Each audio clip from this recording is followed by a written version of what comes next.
I want to make a follow-up video on that first video I put up, because I mean, I didn't give quite the details in relation to that. I mean, people would think you're just making conclusions without anything substantial to bring to that conclusion. Now, there was a little flap in here. It got moved. It's like a little cloth flap. It kind of made for a good doorway. But lots of critters come in and out of here. It's the same little. I called it a city mound. And an odd thing about the critters is because it's like all the critters come in through here. So you got there was 5 possums, 4 raccoons, 5 cats, 9 skunks, and they all come in and out of here. And that's quite a lot of animals. And they don't all hang out together like that. And where are these skunks? You know what I'm saying? That's 9 skunks a lot. And I saw them when they were first born. The mother and the father, and then there's little 7 babies. And they're still around. The 7, they're very marked. You can tell it's the same babies, but they're not all at the same time. But they kind of come here and there, and then you'll see one, and you'll see that. Like, where are these guys all hanging out from? I know the possums have a little burrow. They're in a different burrow, although they come in and out of here too. The little one did. There was a new one. And they all have anomalous behaviors, and the behaviors of the plants, animals, and insects is quite, reminiscent of Lovecraft's Color Out of Space. And I have a whole series of connected phenomena that maybe seems unconnected, but I'm gonna try to put it together like quick. And it's kind of like I don't want this video to go on for like an hour, so it's got a lot of like seemingly unrelated things, but it actually will come together and with evidence. And I want to provide evidence too. And I've acquired quite a lot of evidence, but let's see what I can do here. So yeah, some odd phenomena about here. And I got so many different things to mention, but let me try to be quick. One thing was a few years ago, I had been crouching down, and it's not far from here. It's just like right over in this little spot. It's like a little bit of a mess. Just like over here, I was crouching down, and right about in this spot, right here. And this is all different because I kind of planted a lot of different stuff. So this is pretty much barren. There wasn't much growing here. And there's probably just mugwort, and the mugwort was very thinly growing here. And there was a puff mushroom on the ground. And this is just 2 feet in front of my face. I'm kneeling down, and right in my direct vision, this puff mushroom, it discharged its spores, or made a puff. And now the bite mark that was in this mushroom, it might have been there, I might just not noticed it, but it seemed that's not the case. It seemed like it blinked into my vision, because the stark contrast. This is only 2 feet in front of my face. The puff mushroom was about maybe a 5-inch diameter, and a good, like a bite mark of an apple was like taken out of it, right in my vision. And the contrast from the brown to a bright yellow was the interior of the mushroom. And that was a signature, in my vision. I could see the yellow, and it blinked out, and I saw the yellow. So it was just like blink, and a puff of mushroom spores came out. So there was nothing there, though. There was no critter. This is the daylight. I didn't see anything. I did, actually. I saw the spores outline what looked like a little gnome with clothes and a little hat. And it's just briefly. I mean, if you can believe that. When you see something so briefly, it's just, did you actually see it? And like I say, it was only 2 feet in front of my face. And I really thought that I did, and it wasn't that. This is the first anomalous phenomena. So it was like completely. It's still, when you see something like that, you don't believe it yourself. Is my point. But that's an anomalous, thing, and it's kind of hard to explain away. Like facts of the matter is that there were spores discharged, and there was a bite mark in that mushroom, and it was a jagged, pretty big, mouth bite mark, and sharp, jagged teeth would have been acquired, and I don't know. So it's strange. But so more strangeness. Now there's something called bukas, and I would consider a buka to be kind of like an undead person that looks like a person, but it's not. It's just a person whose behavior is a little off. Their words are a little off, and they're just oddly placed people, and they're not. It doesn't. There's anomalous stuff, and I have a lot to say about that. There's the number of bukas I encountered is very numerous, but there was this character, and I consider him to be a buka, and I can go on for a number of reasons why I would consider him a buka.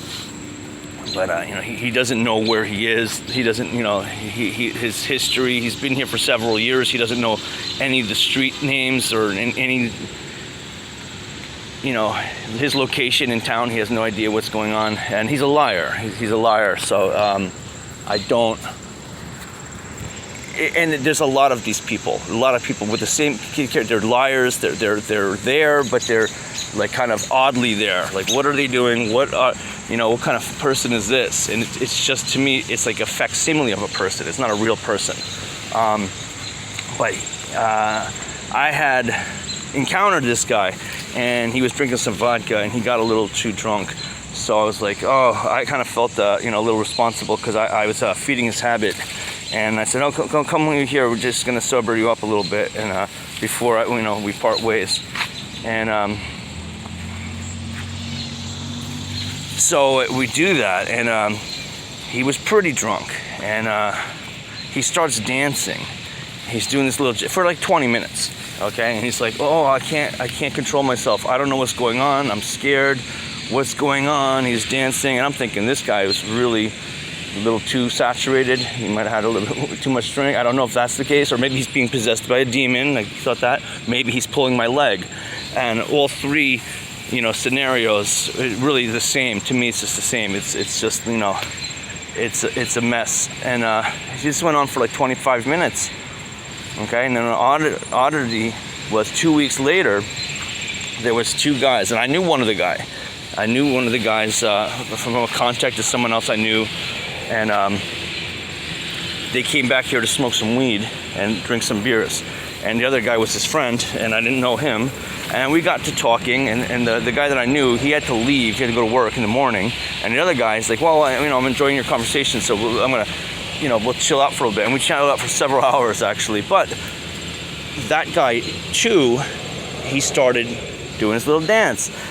And he said the same thing. He's like, wow, this never happened to me before. I'm scared. This is weird. What's going on? And that went on for like 25 minutes. And just over here, it was just to the left in this little spot. And so that's anomalous behavior. And that was just 2 weeks after the first, incident. And these guys don't know each other. In the likelihood, they don't know each other. But what can you say? Who do you know who this guy is? Were they pulling my leg? I don't think so. It was right here. He was doing a little jig right here. And they're so another strange. Because there's a lot of different. So I'm going to try to put them together. So there was a vent that happened. I was sitting on a mountain, little cliff mountain. And I was reading a book, and it's like afternoon. I was getting some sun. I was trying to get some sun, so it was a good place to just, sit down and get some sun. And it's up by these tracks, and it's up in these woods. And there's like a spirit in the mountain. I could feel it, and it wanted me to leave. And I'm like, get out of here. I'm not leaving. I'm gonna finish reading my book. I'm, do my thing. and I just could feel its presence, like it wanted me to leave. And then I heard 2 guys, and I knew these guys because in the area, these are another bukas. These are strange, maybe not bukas themselves, but yeah, I would say something like that. They probably are. One guy's like 6'5", pretty big guy, and the other guy's pretty rugged too. And they stayed, or at least very possibly, they stayed through in that spot through the winter. It was really, really, really cold. We had like really cold winter, and they were out there in the winter, and which is a little strange. One was underneath this little trellis of an abandoned trail line, and the other one was in I encountered one guy, the big guy, and he talked to me briefly. He says he goes back there all the time, and I asked him about some strange phenomena. He pretended to not know anything, and there was a few other characters that I'd run into there, and see, none of those characters say that they know anybody and they've never seen anybody, and that's can't be true, because I see these characters all the time. How could they not see each other? But they're liars. They don't tell the truth. But I know that, see, it's all just I'm trying to get this together real quick. There was this cemetery, and I was following these tracks that led out of the cemetery, and it looked to me like bipedal goat tracks, small, goat tracks. And they did have goats at that cemetery, but there weren't any goats there now. So at that time, and I asked them, and they said there was none escaped, and I was like, this is very strange, because in the place where the tracks were, I had like a little garden, and I had some plants set up and staged. I was kind of like to the side. Nobody would, goes there because it's kind of hard to get to. But it went through there, and people were messing with my stuff. So it was like, was it this little goat? And it really seemed like, this little goat dude did. And I followed the tracks, and the tracks led up onto the train tracks, and up into this abandoned electrical box that's fenced in, and there's a cut in the fence, and the fence is kind of clipped together, so it looks like it's not cut, but it is. And the tracks led right into that, and then the box is chained up. But it's actually, I was filming this. I was filming this, and I was tracking the goat tracks. Something inside that box opened the door, and then it closed it real quick when it noticed I was there. I didn't see anybody, but the door opened and then it closed. So I was like, and it's supposed to be behind like barbed wire fence, and it's locked up, but obviously there's a cut in the fence, and there's not really any human tracks. That's the phenomenon. I've noticed it. There's no human tracks that go over there, but there were these little goat tracks. And then it's not that there's no deer in the area. At the time, there was no deer in the area, and then suddenly deer arrived. And the deer didn't just suddenly arrive. It was also announced in the newspaper that, yay, deer have arrived. And also in Manhattan, they said, yes, we have little baby deer residents in Manhattan. Do we? Really? And so this is in the paper, and it's like, where the deer's taking the subway? And the subway is all, connected to this area. This is, we got these underground tunnels, we got subways, and so it's just like, this is in the newspaper all of a sudden, and it didn't look like deer tracks. It would have been baby deer tracks. And whereas the adults, baby doesn't come by itself, and it didn't look like 4, it looked like 2, which is, I guess it would really be uncertain. I'm not a master tracker, but have encountered this before. I've encountered bipedal tracks dragging something through the woods up in Massachusetts, and that's a story in itself. But I went up to the back of someone's house, so I got a lot of, it's all related. So let me try real quickly. Well, I'm sitting there, and I hear these 2 guys, and they go, well, that guy's down there. I'm sitting there, that spirit's trying to get me out. And there's 2 guys, and goes, oh, that guy's down there. And that they could see me, I was like sitting down. There's I was on a little trail, like a little service trail. It's got some asphalt on the ground. But just so many bushes, I don't think you can really see. And I don't think I'm making any noise. But they like, that guy's down there. I overheard them say, and they're like in that electrical box near that area, and it's covered in, but I can't see them, but I can hear them. And I'm like, oh, wow. And then I'm like, well, maybe I'll leave because I got this spirit, and I got these two guys. I better just, get out of here. And so I do, and I get down to the train tracks, and I go past them. They're up behind these bushes, up in that trail, in that little box area. I can still hear them talking, and I walk past them. And then I go about a minute, 2 minutes, and decide to turn around and then come back, see what they're doing, see what's up. And they're gone. They're gone. And there was this big